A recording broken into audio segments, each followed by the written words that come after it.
अभी थोड़ी देर पहले जीडीपी के आंकड़े आए और वित्तीय वर्ष 2025 जो भी 31 मार्च को एंड हुआ है 6.5% ग्रोथ रेट हमारी जीडीपी की हुई है, जो कि 4 साल में सबसे निचले स्तर पर है। कोविड के बाद से सबसे निचले स्तर पर ये ग्रोथ रेट आई है। हिंदुस्तान इस टाइम पर 7% ग्रोथ रेट इकोनॉमी भी नहीं है। हमारी ग्रोथ रेट फिस्कल ईयर 25 में 6.5% आई है। इसके पहले वाले साल में 9.2% थी, फिस्कल ईयर 23 में 7.6% थी, फिस्कल ईयर 22 में 9.7% थी। हमारी ग्रोथ रेट 4 साल में सबसे निचले स्तर पर आई है। इसका पूरा प्रभाव निवेश पर, कंजम्पशन पर, जॉब्स पर, इकोनॉमिक एक्टिविटी पर पड़ता है। क्या ग्रो करना है? एग्रीकल्चर हर बार की तरह संजीवनी साबित हुआ।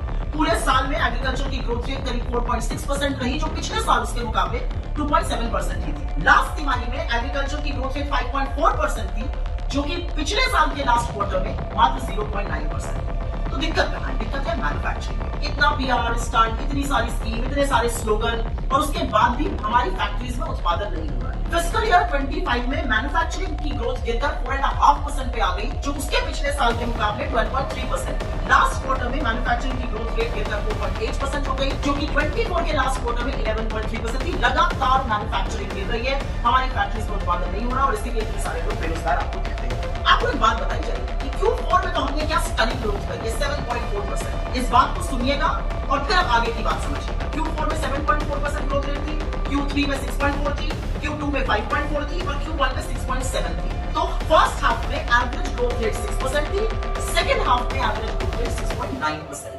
पहले ये बात समझ लीजिए।